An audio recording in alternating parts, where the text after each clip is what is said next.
இடமலை மல்டித்தன்மை நேயர்களுக்கு வணக்கம். நம்ம இந்த என்டர்டைன்மெண்ட் சேனல்ல என்டர்டைன்மெண்ட் பத்தி மட்டும் பேசுறது கிடையாது. சமூக ரீதியிலான பிரச்சனைகளையும் நம்ம அலசி ஆலோசிச்சு இருக்கோம். ஸோ அந்த வகையில இந்த முறை நம்ம பேச போற விஷயம் அப்படிங்கிறது ரொம்ப வைரலா போயிட்டு இருக்கிற ஒரு விஷயம். வைரலா போனதுனால ஒரு உயிரிழப்பு ஏற்பட்டிருக்கிற விஷயம் சொல்லலாம்.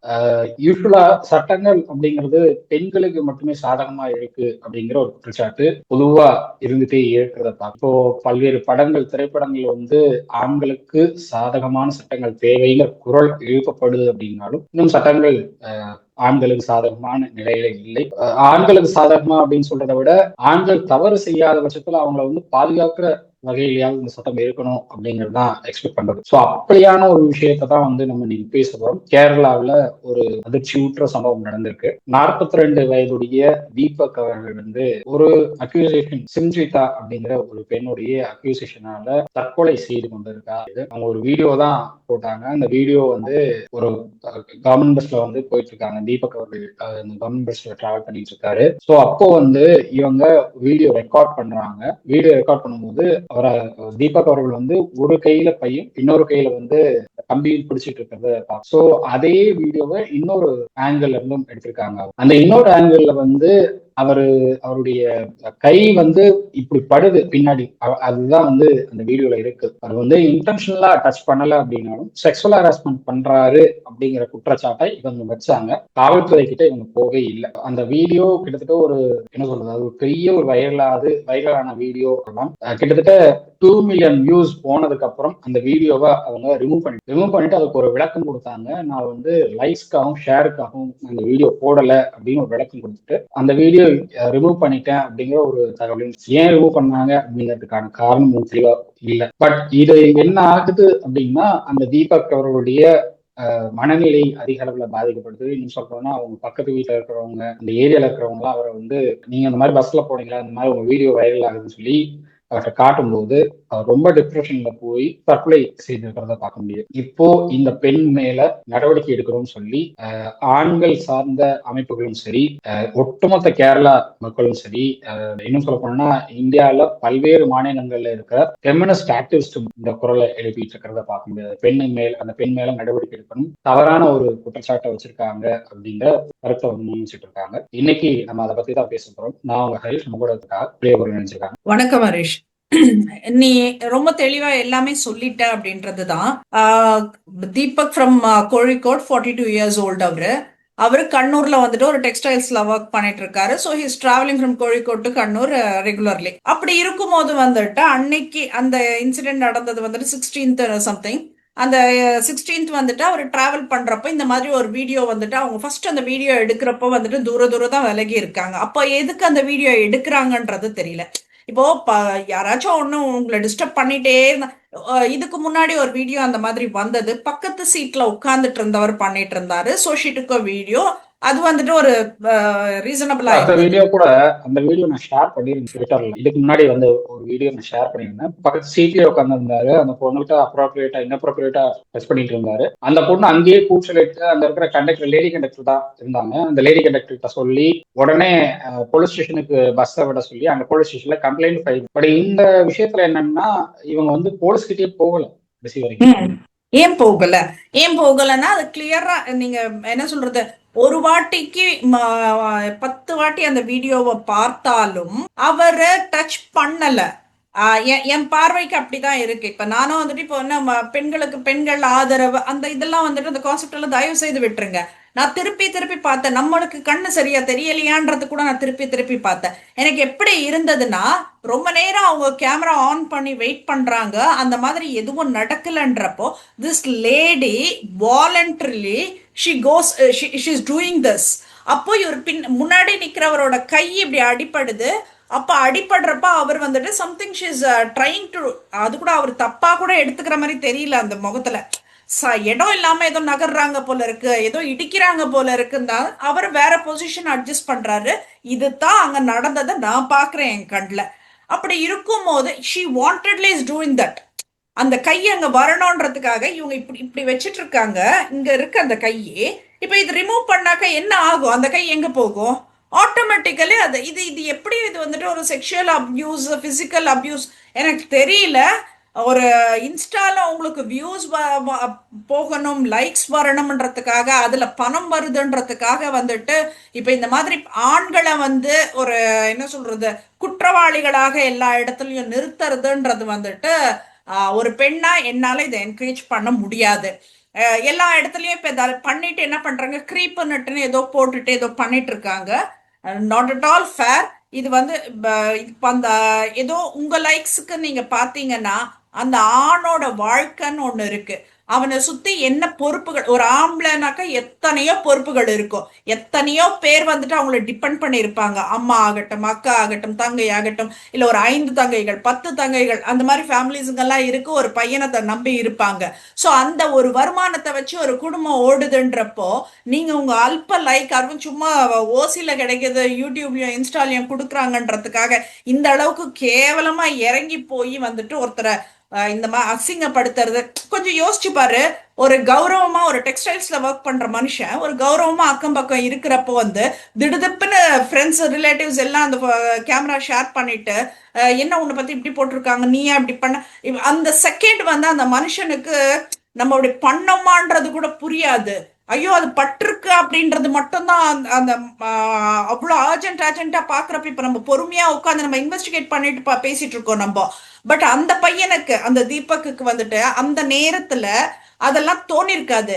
எல்லாருமே சொல்றாங்க நான் தப்பா பண்ணிட்டேன்னுட்டுன்னு. சோ இது அடுத்த லெவலுக்கு போகும், போலீஸ் என்கொயரி இருக்கும், இது இருக்கும் அது இருக்கும், அந்த பயம் ஒரு பக்கம். நம்ம தப்பா ப்ரொஜெக்ட் ஆயிட்டோம் இந்த உலகத்துக்கு. இப்ப உலகமே பார்த்துருக்கு நம்மள வந்துட்டு நாளைக்கு அந்த பஸ்ல நம்ம ஏறினா மத்த பெண்கள் நம்மள எப்படி பார்ப்பாங்க, அந்த காமம்ன்றது வந்துட்டு நம்ம இதுல டேக் வந்துடுமே அப்படின்ற அந்த ஒரு அவமானம் என்பது வந்துட்டு இப்ப இன்னைக்கு எல்லாம் வந்துட்டு பெண்களை விட ஆண்கள் தான் வந்துட்டு நிறைய ஹார்ட்டுக்கு எடுத்துக்கிறாங்க. அந்த அவமானங்களும் அசிங்கங்களும் தாங்கிக்க முடியாம ஒருத்தன் தற்கொலை பண்ணிக்கிறான்றப்போ வந்து எனக்கு தெரியல.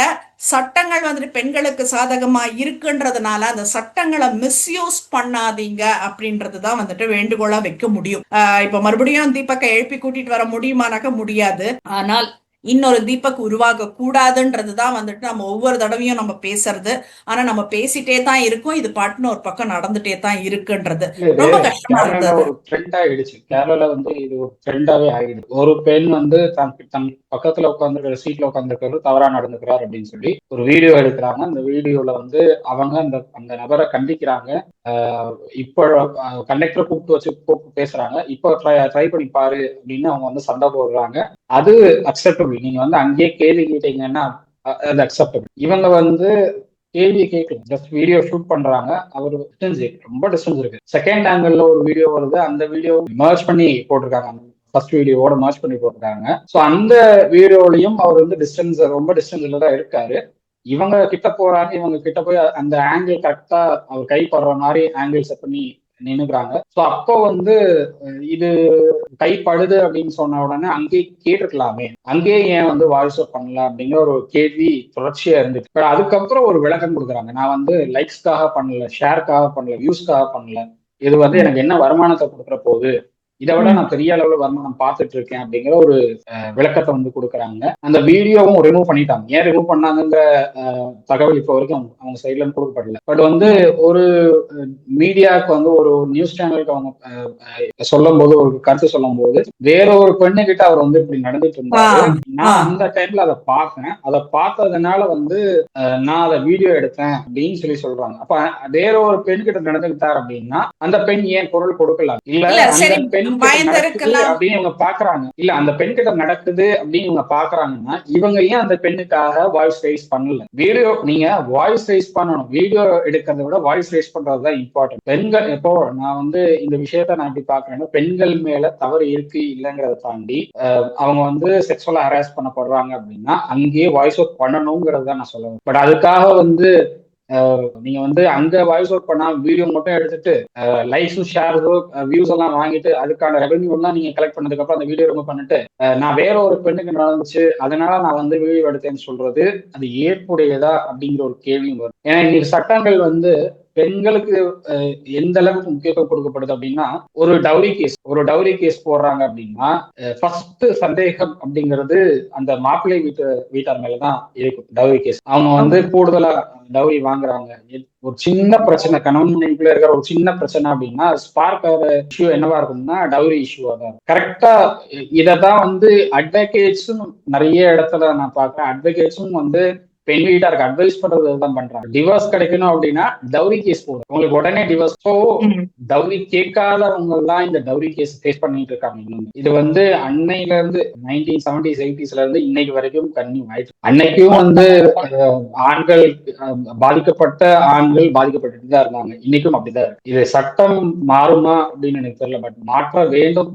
ஏன்னா வந்து ஆண்களை பாதுகாக்கக்கூடிய அளவுக்கு சட்டம் கொண்டு வாங்கன்னு சொல்றோம். நீங்க ஆண்கள் வந்து தவறு பண்ணலன்னு அங்க ஒண்ணு இங்க ஒண்ணு இருக்கு, இல்லைன்னு சொல்ல முடியாது. தவறு பண்றவங்களுக்கு தண்டனை கொடுக்கணும். ஆனா தவறை செய்யாம வந்து குற்றத்தை சுமந்துட்டு நிக்கிற ஆண்கள் நிறைய பேர். சோ இந்த விவகாரத்துல இப்ப அடுத்து என்ன பண்ண போறாங்க அப்படிங்கிறது எனக்கு தெரியல. ஏன்னா ஒரு உயிரிழப்பு ஏற்பட்டிருக்கு, இது அடுத்து என்ன பண்ண போறாங்க அப்படிங்கிறது தெரியல. பட் இந்த பெண் பண்ணதுக்கு கேரளா முழுக்க அதிருப்தி இருக்கு அப்படின்னு சொல்லலாம். பல்வேறு அமைப்புகள்ல வந்து எதிர்ப்புகள் கிளம்பி இருக்கு. அந்த பெண்ணை கைது செய்யணும் அப்படின்னு சொல்லிட்டு இருக்காங்க. இல்ல, நானும் அதுதான் சொல்றேன், கண்டிப்பா கைது செய்யணும்ன்றதுதான். எனக்கு இது கொஞ்சம் சாரி ஃபார் த இன்டரப்ஷன். நான் என்ன கேக்குறேன்னா, இன்னொரு பெண்ணை அந்த மாதிரி பண்ணிட்டு இருந்தாரு அப்படின்றப்போ, நீ இவ்வளவு வைரலா ஒரு விஷயம் போயிட்டு இருக்கு அப்படின்னா அந்த பெண்ணே முன் வந்திருப்பாங்க, அந்த பெண் நான் தான் அப்படின்னு சொல்லிட்டுன்னு. சோ அப்படி யாரும் கிடையாது. அப்ப இன்னொரு பெண்ணுக்கு நடக்கிறப்போ நீ பலான ஒரு அரைஞ்சிருந்தனாக்கா ஓகே ஃபைன், ஐ அக்செப்ட். சரி, அதுவும் விடு. அந்த பெண்ணுக்கு நடந்தது அடுத்தது உன்கிட்டதான் வந்து செய்வாங்கன்றது எந்த எதிர்பார்ப்புல நீ வீடியோ எடுக்கிற? எனக்கு தெரிஞ்ச அந்த வீடியோல இவங்க ஆன் பண்ணிட்டு தான் இருக்காங்களே தவிர அந்த பையன் பாவம் எங்கேயோ வேடிக்கை பார்த்துட்டு போயிட்டு இருக்கான். ஒரு கிரௌடட் பஸ்ல ஒரு பையன் என்ன பண்ண முடியும்னு எதிர்பார்க்கறீங்கன்றது எனக்கு தெரியல. ரொம்ப வஸ்டா போயிட்டு இருக்கு இது. என்ன சொல்றது, ரொம்ப மனசுக்கு எனக்கு ரொம்ப கஷ்டமா இருந்தது. இதுல இன்னொரு பெரிய விஷயம் என்னன்னா, திஸ் லேடி வந்துட்டு கன்சல்டன்ட் சைக்காலஜிஸ்ட். அவங்களோட இந்த ஐடியில வந்துட்டு அவங்க சோஷியல் மீடியா ஐடியில அவங்கள அட்ரஸ் பண்ணியிருக்கிறது வந்துட்டு கன்சல்டன்ட் சைக்காலஜிஸ்ட், காமர்ஸ் லெக்சரர்னு சொல்லி பண்ணிருக்காங்க. எதுக்கு சைக்காலஜி படிக்கிறீங்க நீங்க? சைக்காலஜி படிச்சதுனால வந்து அவங்க வந்து என்ன சொல்றது, மத்தவங்களை புரிஞ்சுக்குவாங்க அப்படின்னு சொல்ல முடியாது. உணர்வுகளோட தான் விளையாடுறீங்க. இல்ல அவங்க சோசியல் மீடியா அக்கௌண்ட பூஸ்ட் பண்ணணும்னு நினைச்சாங்க. 9,000 ஃபாலோவர்ஸ் இருந்தாங்க, அதை வந்து 10,000க்கு மேல கொண்டு வரணும், பூஸ்ட் பண்ணணுங்கிறதுனால வந்து ஒரு வீடியோ போட்டாங்க, அது வைரலா போயிடுச்சு. எனக்கு இதுல என்ன பிரச்சனை அப்படின்னா, ஒரு விஷயம் சோசியல் மீடியால வருதுங்கிறதுக்காக இது உண்மையா பொய்யா என்ன ஏதுன்னு தெரியாம அதை ஷேர் பண்ணி வைரல் பண்ணி ட்ரெண்ட் பண்ற அத்தனை சோசியல் மீடியா யூசர்ஸ் இந்த குற்றத்துல உடந்தையா இருக்காங்க. கண்டிப்பா என்ன பிரச்சனைன்னே தெரியாம ஒருத்தர் தப்பு பண்ணியிருக்காரா இல்ல தப்பு பண்ணலையாங்கிறதெல்லாம் தெரியாம அவர் தான் தப்பு பண்ணியிருக்காருன்னு ஒரு குற்றச்சாட்டு அவர் மேல வச்சு நீங்க வந்து சோசியல் மீடியால அத்தனை ரைட்டர்ஸ் நான் நிறைய பார்த்தேன். அவர் அந்த வீடியோ இன்னைக்கு அத்தனை பேரும் அவருக்கு ஃபேவரா ஒரு உயிர் போயிருச்சேன்னு வீடியோஸ் வீடியோஸ் தான் போடுறீங்க. நீங்க அந்த வீடியோ வந்தப்ப அந்த வீடியோ தூக்கி போட்டுட்டு ஒரு பெண் கிட்ட ஆண் குழு தவறா நடந்துக்கிறாருன்னு போட்டீங்க. இப்போ ஒரு உயிர் போனதுக்கு அப்புறமும் நீங்க மறுபடியும் வீடியோ தான் போடுறீங்க. ஒரு உயிர் போயிடுச்சு, அந்த பெண் பண்ண தப்ப அந்த பெண்ணை கைது பண்ணு போடுறீங்க. வீடியோவை தாண்டி என்ன பண்றீங்க? சோசியல் மீடியால ரெஸ்பான்சிபிலிட்டி தேவை. நீங்க வந்து ஒரு விஷயம் நடக்குது அப்படின்னா அந்த விஷயம் உண்மையா பொய்யான்னு முதல்ல கன்ஃபார்ம் பண்ணணும். கன்ஃபார்ம் பண்ணாம வெரிஃபை பண்ணாம நீங்க வந்து அந்த ஒரு வீடியோ நீங்க ஷேர் பண்ணி என்ன ஆக போகுது, அதனால யாருக்கு என்ன லாபம்? உங்களுக்கு வந்து அந்த வீடியோ வைரல் ஆயிடும், அதனால வியூஸ் அதிகமாகும், ரெவென்யூ வரும். அதை தாண்டி வேற ஒன்றும் கிடையாது. பாதிக்கப்படுற நபரை யோசிச்சு பார்க்கணும்ல, அவங்க ஃபேமிலி இப்படிப்பட்ட நிலையில இருக்காங்கன்னு வச்சுக்கோங்க. இவரோட தீபக்கோடைய ஃபேமிலியில அவர் ஒருத்தர் தான் சம்பாதிக்கிறார், அந்த வீட்டுல யாருமே சம்பாதிக்கல. இவர் தான் வந்து அந்த வீட்டுல வந்து கம்ப்ளீட்டா அந்த வீட்டுல இருக்கிற எல்லாருக்கும் சம்பாதிச்சு எல்லாம் பண்ணிட்டு இருக்காரு. அவங்க பக்கத்து வீட்டுல இருக்கவங்க சொல்றாங்க, நாங்க வந்து வீடியோ காட்டணும், எனக்கு அனுப்பி விடுன்னு சொன்னாரு, நான் அனுப்பி விட்டேன். அவர் இப்படிப்பட்ட ஆளே கிடையாது. அவர் வந்து ரொம்ப நல்ல மனுஷன், பழகிறதுக்கு நல்ல மனுஷன், பெண்கள் கிட்ட ரொம்ப கனிமா நடந்தக்கூடிய நபர். அவர் வந்து இப்படி போர்ட்ரேட் பண்றாங்கிறது எனக்கே ஒரு மாதிரியா இருக்கு. அந்த ஏரியால இருக்கிறவங்களே வந்து சொல்றாங்க. சோ இது எதனால இந்த சோசியல் மீடியா இவ்வளவு விஷயங்களை நீங்க வந்து கன்சிடரே பண்ணாம எது கிடைச்சாலும் நாங்க ஷேர் பண்ணணும்னு போறோம் ஏன் அப்படிங்கிறது எனக்கு புரியல. சோசியல் மீடியால ஒரு கட்டுப்பாடு தேவை அப்படின்னு நான் பாக்குறேன். எல்லா விஷயத்தையும் நீங்க ஷேர் பண்றீங்க. ஒரு பெண்ணுடைய நிர்வாண புகைப்படம் வந்துச்சுன்னா உடனே ஷேர் பண்ணும், ஒரு பான் வீடியோ வந்துச்சுன்னா உடனே ஷேர், லீக் வீடியோ வந்துச்சுன்னா உடனே ஷேர். ஒரு அட்வொகேட் ஹைகோர்ட்ல கெஞ்சி கதறிட்டு இருக்காங்க, ஜட்ஜ் அழுகுறாரு. அவங்களுடைய இன்டிமசி வீடியோ லீக் ஆயிடுச்சுன்னு சொல்லி ஒரு அட்வொகேட் ஹைகோர்ட் போயிருக்காங்க, ஜட்ஜே அழுகுறாரு. காவல்துறை எத்தனையோ முயற்சி பண்ணி அது இன்னும் வைரல் ஆயிட்டு இருக்கு, அது இன்னும் ஷேர் ஆயிட்டு இருக்கு, பரவிட்டு இருக்குங்கிற. சோசியல் மீடியால ரெஸ்பான்சிபிலிட்டி தேவை. எதை ஷேர் பண்ணணும், எதை ஷேர் பண்ணக்கூடாது, எதை நம்ம மக்கள்கிட்ட கொண்டு போய் சேர்க்கணுங்கிறத ஒரு ரெஸ்பான்சிபிலிட்டி தேவை. மீடியாவை தாண்டி சேட்டலைட் மீடியா ஆகட்டும், யூடியூப் சேனல்ஸ் ஆகட்டும், இதெல்லாம் தாண்டி சோசியல் மீடியா தான் மக்கள் கிட்ட ஒரு விஷயத்த வேகமா கொண்டு போய் சேர்க்கிற ஒரு விஷயமா இருக்கு. அப்படி இருக்கிறப்ப அந்த ரெஸ்பான்சிபிலிட்டி இல்லாம நீங்க இருக்கிறது எந்த வகையில நியாயம் புரியல. ஏன்னா சோசியல் மீடியா யூசர்ஸும் இதுல அவங்கதான் மாத்தணும். ஏன்னா எதை ஷேர் பண்ணணும், அது உண்மையா, நம்ம ஷேர் பண்ற விஷயம் உண்மையா, அதனால யாருக்கு என்ன பாதிப்பு அப்படிங்கறத பார்க்கணும். ஒரு வீடியோல ஒரு பெண் என்கிட்ட ஆண் தவறா நடந்துகிட்டாரு அப்படின்னு சொன்னதுனால மட்டுமே அவர் தப்பு பண்ணிட்டாருன்னு அர்த்தம் ஆகிடாது. இந்த வீடியோல என்ன இருக்குங்கிறத பார்க்கணும். ஃபர்ஸ்ட் அந்த வீடியோல என்ன இருக்குன்னு பார்த்துட்டு அதுக்கப்புறம் ஷேர் பண்ணா ஓகே. இல்ல நாங்க இப்படி ஒரு குற்றச்சாட்டு பெண் வைக்கிறாங்க அதனாலே ஷேர் பண்றோம் அப்படின்னா அது அக்செப்டபிள் இல்ல. அப்படி நீங்க பண்றீங்க அப்படின்னா அந்த பெண் செய்யற தவறுக்கு நீங்க உடந்தையா இருக்காங்க. எல்லாருமே குற்றவாளிகள் தான். அப்போ அது இப்ப இத்தனை பேர் லைக் பண்ணவங்க, வியூ பண்ணவங்களை விட்டுட்டு லைக் பண்ணவங்க, ஷேர் பண்ணவங்க, ரீட்வீட் பண்ணினவங்க எல்லாருமே இதுல குற்றவாளிகளை தான் பார்க்க முடியுது. அந்த தீபக்கை இன்னொரு வாட்டி யாரோ உயிரோட கொண்டு வர முடியாது, அந்த தாய்க்கு தன் பிள்ளைய காட்ட முடியாதுன்றதுதான் நிதர்சனமான சோசியல் மீடியா ரொம்ப வஸ்டா இருக்கு. ட்விட்டர் எடுத்துக்கிட்டோம்னா ட்விட்டர்ல குரோக்குங்கிற அந்த ஒரு ஏஏ எந்த அளவுக்கு வஸ்டா பயன்படுத்த முடியுமோ அந்த அளவுக்கு வஸ்டா பயன்படுத்த. நான் லாஸ்ட் 3 வீக்ஸா பாக்குறேன். அந்த குரோக்கை பயன்படுத்தி ஒரு பெண் ஒரு புகைப்படம் போட்டாங்க அப்படின்னா புட்டர் இன்டு செயின் ரிவீல் ஸ்கீம், இதேதான் வரிசையா. இதே சாட்ஜிபிடில பண்ணாலும் அதே இஷ்யூ. அதே மாதிரி ஜெமினிலையும் அதே ப்ராப்ளம். இன்ஸ்டால அதை விட ஒருபடி மேல போய் நியூ வீடியோஸ் ஷேர் பண்ற அளவுக்கு போயிடுச்சு. இன்ஸ்டா சப்ஸ்கிரைபர்ஸ் இத்தனை ரூபாய் கட்டினாக்கா பிரைவேட் வீடியோஸ் உண்டு அப்படின்னு. சப்ஸ்கிரைபர்ஸ்க்கு வீடியோ போடுறது அவங்களுடைய தனிப்பட்ட விருப்பத்தின் பேர்ல போடுறாங்க. இதை பாக்குறதுக்கு இருக்காங்க, அது ஒரு வருமானமா பாத்துக்கிறாங்க. பட் சம்மதமே இல்லாம ஒரு நடிகையை நிர்வாணப்படுத்தி வீடியோ போட்டு அது ஜஸ்ட் அவங்களுடைய நிப்பிள்ஸ பிளர் பண்ணி போறதுனால என்ன ஆக போகுது எனக்கு புரியல இது. ஏன்னா இப்ப அவங்க என்ன ட்ரெஸ் போட்டு நடிக்கணும்ன்றத அவங்க முடிவு பண்ணுவாங்க. நீங்க அவங்கள இப்படி ப்ரொஜெக்ட் பண்ணி அது ப்ரொஜெக்ட் பண்ணி நீ பார்க்க விருப்பப்படுறேன்னா பரவாயில்ல, எல்லாருக்கும் அதை இது பண்ணணும் அப்படின்னு நினைக்கிறது எல்லாம் சைக்கோத்தனமா தான் நான் பாக்குறேன் நானு. சோ எப்போ என்ன சொல்றது, இதுக்கு மேல இதெல்லாம் சைக்கோத்தனம் அப்படிங்கறத தாண்டி இது என்ன சொல்றது, டிஜிட்டல் கிரிமினலைசேஷன் சொல்லுவேன். டிஜிட்டல் குற்றத்தனம், டிஜிட்டல் குற்றவியல் அப்படின்னு சொல்லுவேன். ஏன்னா ஒரு பெண்ணுடைய சம்மதம் இல்லாம அவங்களுடைய புகைப்படத்தை தவறா ஆபாச முறையில பயன்படுத்துறது அப்படிங்கிறது ஏற்புடையது அல்ல. நீங்க எல்லா ஏஐயும் பயன்படுத்த வேண்டிய விதம் அப்படிங்கிறது வேற. ஆனா ஏஐ எப்படி பயன்படுத்திட்டு இருக்காங்க அப்படிங்கறத பார்க்க முடியுது. ஒரு 4-5 வெப்சைட்ஸ் இருக்கு ஏஐல பெண்களை நிர்வாணப்படுத்துறதுக்கு 4-5 வெப்சைட்ஸே எத்தனை ஷேர்ஸ் இருக்கு. இன்ஸ்டா ஓபன் பண்ணாலே ஒரு நடிகையை நிர்வாணப்படுத்துறது, இல்ல ஒரு டான்ஸரை இந்த மாதிரி அவங்கள பிகினில போட் பண்றது, 2-3 அக்கௌண்ட்ஸ் அந்த நபரை டேக் பண்ணி வேற போட்டிருக்காங்க. அந்த நடிகைகள் பாக்குறாங்களா இல்லையாங்கிறதெல்லாம் அவங்களுக்கு பாக்குறதுக்கு நேரம் இருக்காது மேக்சிமம். சோ அதனால கண்டுகிட்டு இருக்க மாட்டாங்க. சில பேர் இதுதான் பண்ணுவாங்கன்னு தெரிஞ்சதுக்கு அப்புறம் என்ன பண்றது அப்படின்னு அவங்க சில பேர் அப்படியே நகர்ந்து போயிடுறாங்க. பட் அதுக்காக அவங்க நகர்ந்து போறாங்க அப்படிங்கறதுனால அது கன்சென்ட்டா எடுத்து பண்றது அப்படிங்கிறது. நீங்க இப்போ அரோரா மாதிரி ஒருத்தவங்க அப்படின்னா அவங்க சப்ஸ்கிரைபர்ஸ்க்காக எக்ஸ்க்ளூசிவ் கண்டென்ட் போடுறாங்க. சோ அந்த மாதிரி நம்ம எடுத்துக்கலாம். லாவண்யா அவங்க சப்ஸ்கிரைபர்ஸ்க்காக எக்ஸ்க்ளூசிவ் கண்டென்ட் போடுறாங்க. சோ அது மாதிரி ஆளுங்க எக்ஸ்க்ளூசிவ் கண்டென்ட்ஸ் கொடுக்குறாங்க அப்படின்னா அது அவங்களுடைய கன்சென்டோட கொடுக்குறாங்க. கன்சென்ட் இல்லாம ஒருத்தருடைய புகைப்படத்தை எடுத்து நீங்க மார்க் பண்ணி பண்றது, ஏஐல யூஸ் பண்ணி பண்றது, இது சோசியல் மீடியா கம்ப்ளீட்டா குற்றத்திற்கு துணை போகக்கூடிய ஒரு கருவியா மாறிடுச்சு அப்படின்னு தான் சொல்லணும். பேஸ்புக்ல கூட இன்னைக்கு கம்மியா இருக்கு. பேஸ்புக்ல எனக்கு தெரிஞ்சு இந்த இஷ்யூஸ் பெருசா எனக்கு தெரிஞ்சு பேஸ்புக் ஒரு ஜென்யூனா நான் பாக்குறேன். நானு என்ன சொல்றது, நீ ஆபாசமா பேசுறது ஆகட்டும் எல்லாமே ட்விட்டர்ல தான் அதிகமா இருக்கே தவிர ட்விட்டர் இன்ஸ்டால தான் அதிகமா இருக்கு. பான் அலோவ் பண்றாங்க. ட்விட்டர்ல பான் கம்ப்ளீட்டா உங்களுடைய பாலிசியில அலோவ் பண்றோம் அப்படின்னு சொல்றாங்க. நான் எனக்கு அதுதான் ஒரு ட்வீட்டே போட்டிருக்கேன். சம்மந்தமே இல்லாம எனக்கு ஏன் பான் வீடியோஸ் வருது, நான் அதை பார்த்து என்ன பண்ண. எனக்கு நான் இப்ப எலெக்ஷன் டைம்ங்கிறதுனால நான் பொலிட்டிக்கலா ட்வீட்ஸ் போடுறேன். பொலிட்டிக்கலா நம்மளுக்கு புதுசாவே போயிட்டு இருக்கு. ஸோ அதனால அந்த வேலை பார்த்துட்டு நான் அதுல கான்சென்ட்ரேட் பண்ணிட்டு சம்மந்தமே இல்லாம என்னுடைய ஃபீட்ல பான் வீடியோஸ் எவன் லைக் இப்ப என்னோட ஃபாலோவர் எவனோ ஒருத்தன் லைக் பண்றாங்கிறதுக்காக அந்த வீடியோ எனக்கு வந்து ரெக்கமெண்ட் பண்றதுல என்ன வகையில நியாயம்ன்றதுதான். இது வந்து சோசியல் மீடியா ஏஜென்சிஸும் வந்து யோசிக்கணும். அவங்களும் மெட்டாவாகட்டும், எக்ஸ்காப் ஆகட்டும், அவங்களும் யோசிக்கணும். இது வந்து சோசியல் மீடியாவை எந்த அளவுக்கு பயனர்கள் பயன்படுத்த முடியும், அதை வந்து தவறா பயன்படுத்தாத அளவுக்கு அவங்களுடைய பாலிசியை வந்து மாற்றி அமைக்கணும் அப்படிங்கிறது தான் நான் சொல்ல விரும்புறது.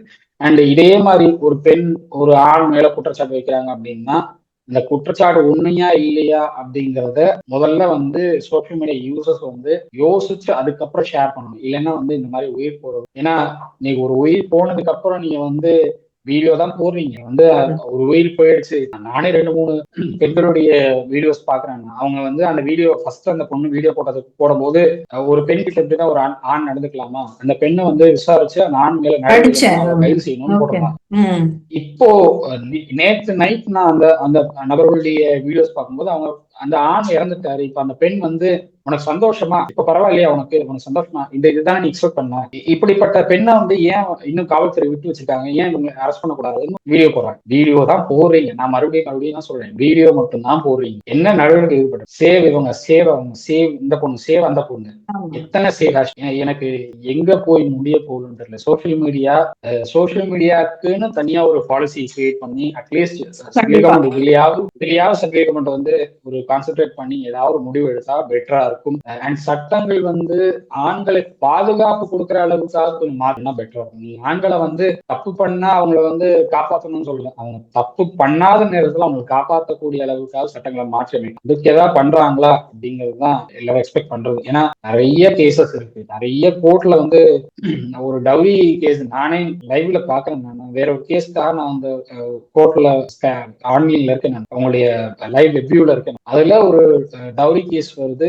அந்த அம்மாவுக்கு வந்துட்டு அந்த அம்மா 5 லட்சம் ரூபாய் சம்பாதிக்குது மாசம். இவருக்கு 1.5 லட்சம் ரூபாய் சம்பளம் அவங்க ஹஸ்பண்டுக்கு. எனக்கு அதுல வந்து 1 லட்சம் ரூபாய் எனக்கு இது கொடுங்கிறாங்க. எனக்கு வந்து 1 லட்சம் ரூபாய் எனக்கு வந்து டிவோர்ஸ்க்கு அப்புறம் கொடுங்க, அலிமனியா இது கொடுங்கிறாங்க. அப்போ ஜட்ஜ் கேட்கிறேன், 5 லட்சம் ரூபாய் மாசம் சம்பாதிக்கிறீங்க அப்படிங்கிறப்போ உங்களுக்கு அந்த 1 லட்சம் என்ன பெரிய அமௌண்ட்டா? சரி, இந்த 1 லட்சத்தை வாங்கி நீங்க என்ன பண்ண போறீங்க அப்படின்னா, நான் எனக்கு மேக்கப் பண்ணணும், எனக்கு வந்து ட்ரெஸ்ஸிங்லாம் இருக்கு, எனக்கு மற்ற செலவுகள்லாம் இருக்கு, ஃபுட்லாம் வந்து நான் வந்து ரொம்ப ஹை காஸ்ட்லியா நான் ஃபுட்ஸ் நான் வந்து இன்டேக் பண்ணிக்கிறேன். எனக்கு வாட்டரே வந்து நான் வந்து மினரல் வாட்டர்ஸ் தான் நான் எடுத்துக்குவேன். ஸோ அதனால எனக்கு வந்து இவ்வளவு ஆகும். அப்போ ஜட்ஜ் அந்த பையனை கூப்பிட்டு சொல்றேன், இப்படிப்பட்ட கல்யாணம் உனக்கு தேவைதானான்னு கேட்டேன். சென்னை ஹைகோர்ட்ல நடந்தது. ஸோ இது வந்து கண்டினியூஸா இந்த மாதிரி அலிகேஷன், இந்த மாதிரி இஷ்யூஸ் வர்றதுனால ஆண்களை பாதுகாக்கக்கூடிய அளவுக்கு சட்டங்களை மாற்றி அமைச்சா கொஞ்சம் பெட்டரா இருக்கும். தவறு செய்யறவங்களுக்கு தண்டனை கொடுக்கலாம், தப்பு இல்லை. தவறு செய்யாதவங்களை பாதுகாக்கிறதுக்கு ஏதாவது பண்ணா பெட்டரா இருக்கும். ஏன்னா இது வந்து அந்த காலத்துல இருந்து இந்த காலம் வரைக்கும் தொடர்ந்துட்டே இருக்கு இந்த மாதிரி பிரச்சனை. இதுக்கு ஏதாவது ஒரு மக்களுக்கு வந்துட்டு சொல்றது என்ன ஒரு விஷயம் அப்படின்னா, எந்த ஒரு நியூஸ் வந்தாலும் கொஞ்சம் அலசி ஆராயுங்க, இது உண்மைதானா, ஏதாச்சும் ஃபேக் நியூஸா, இல்ல என்ன சொல்றது, இப்போ ஒருத்தரோட உயிர் போகிற அளவுக்கு நம்ம ஷேர் பண்ணிருக்கோம்னா என்ன சொல்றது, அந்த அந்த ஒரு குற்றத்துக்கு நாமளும் ஒரு காரணம்ன்றதுதான் வந்து எல்லாருக்கும் மனசுல வரணும். ஆக்சிடென்ட் நடக்குதுன்னா ஆக்சிடென்ட்ல அந்த பாதிக்கப்பட்டவங்க தூக்கி காப்பாத்துறதை விட வீடியோ எடுத்து அதை சோசியல் மீடியால போடுறவங்க அதிகமாயிட்டாங்க. அதுல ஒரு வியூஸ், அதுல ஒரு மானிட்டைஸ் ஆச்சுன்னா அதுல ஒரு அமௌண்ட் வருது அவங்களுக்கு. அவங்க ரெவன்யூ பாக்குறாங்களே தவிர அந்த ஆக்சிடென்ட்ல எத்தனை உயிர் போகுது, அதுல எத்தனை பேர் பாதிக்கப்பட்டிருக்காங்க, எத்தனை பேர் உயிருக்கு போராடிட்டு இருக்காங்கிற அந்த எண்ணமே இல்லாம மொபைல் இருக்கு, நம்ம வீடியோ எடுப்போம், என்ன வேணாலும் பண்ணலாம் அப்படிங்கிற ஒரு நிலை போறது, அது சோசியல் மீடியாவை வேற மாதிரி கொண்டு போய் காட்டு. குற்றங்கள் நடக்குது அப்படின்னா அந்த குற்றங்களை நீங்க வெளிக்கொண்டு வர்றது தப்பு இல்லை. ஆனா நீங்களே குற்றத்துக்கு துணையா உருவாக்குறதுன்றது ரொம்ப டூ மச்சா இருக்கு. சோ எனக்கு தெரிஞ்சு வந்து அந்த பெண்ணுக்கு தண்டனை கிடைக்கணும்ன்றதுதான். ஸோ பார்ப்போம் என்ன கேரளா கவர்மெண்ட் என்ன டிசிஷன் எடுக்கிறாங்கன்றத பார்ப்போம். மக்கள் வந்துட்டு இந்த ஹேஷ்டேக் போட்டு ட்ரெண்ட் பண்றதை விட வேற ஏதாச்சும் உருப்படியா பண்ணலாம்ன்றது தான் என்னோட. ஹேஷ்டேக் போடுறது, வீடியோ எடுக்கிறது, நீங்க வீடியோ மட்டும்தான் எடுத்துட்டு இருக்கீங்க. மறுபடியும் இதைத்தான் சொல்லுவேன், வீடியோ மட்டும்தான் எடுக்கிறீங்க. வீடியோ எடுக்கிறீங்க, ஹேஷ்டேக் போடுறீங்க, ட்விட்டர்ல நீங்க ட்ரெண்ட் பண்றீங்க, சோசியல் மீடியால ட்ரெண்ட் பண்றீங்க. அதை தாண்டி என்ன பண்ணி ஒரு பெண் வந்து கற்பழிக்கப்படுறாங்க, ஒரு பெண் வந்து இந்த மாதிரி பாதிக்கப்படுறாங்க அப்படின்னா சேவ் இந்த பொண்ணு, சேவ் அந்த பொண்ணு, எத்தனை சேவ் அந்த பெண்ணுக்கு என்ன நீதி கிடைச்சதுன்னு யாராவது ஃபாலோ பண்ண யாருமே கிடையாது. ஆர்டிஐல போட்டா நீங்க எந்த கவர்மெண்ட்டுக்கு ஆர்டிஐ எத்தனை ஆர்டிஐ அனுப்பி 10 ரூபாய் நான் அனுப்பிட்டு ஒரு ஆர்டிஐக்கு எனக்கு பதில் வருது. ஒவ்வொரு டிஸ்ட்ரிக்ட் 42 டிவிஷன் இருக்கு. 42 டிவிஷன் 10 ரூபாய் கட்டி நீங்க வந்து டீடைல்ஸ் வாங்கிக்கோங்கிறாங்க. சோ உண்மையா நீங்க வந்து சேவ் ஹேஷ்டாக் போறீங்கன்னா அந்த பெண்ணுடைய வழக்கு என்ன ஆச்சுங்கிறத ஃபாலோ பண்ணுங்க. ப்ரெஷர் போடுங்க கவர்மெண்ட், தப்பே இல்லை. சோசியல் மீடியாங்கிறது நல்லதுக்கு யூஸ் பண்ணணும். நீங்க வந்து நல்லதுக்கு யூஸ் பண்றதான்னு எனக்கு தெரியல. சோசியல் மீடியா நல்லதுக்கு யூஸ் பண்றதை தாண்டி எங்கெங்கயோ போயிட்டு இருக்கு. யூஸ் பண்றத கொஞ்சம் விழிப்புணர்வோட எதுக்கு யூஸ் பண்றோம் அப்படிங்கறத யோசிச்சு யூஸ் பண்ண பெட்டரா இருக்கும். இதைத்தான் நான் சொல்ல விரும்புறேன். கண்டிப்பா ஹரிஷ். சோ என்ன சொல்றது, வியூஸ்க்காக பணத்துக்காக வந்துட்டு நம்ம தரத்தை நாமளே தாழ்த்திக்க கூடாதுன்றதுதான். அடுத்தவங்கள மேல வீண் பழி சுமத்துறத வந்துட்டு குறைச்சிக்கிறது பெட்டர் அப்படின்றதுதான் நாங்க இதுல இருந்து எங்களுக்கு ரொம்ப ஹர்ட்டா இருக்கு. எங்களுக்கு அந்த தீபக்ன்றது தான் ஓடிட்டு இருக்கு. சோ இந்த மாதிரி இன்னொரு தீபக்கை உருவாக்காதீங்க அப்படின்றத ஒரு வேண்டுகோளா வச்சு இதை முடிச்சுக்கிறோம். கண்டிப்பா வேற ஒரு விஷயம் சொன்னா பேசும்போது சந்திக்கும். அதுவரை நன்றி. தேங்க்யூ.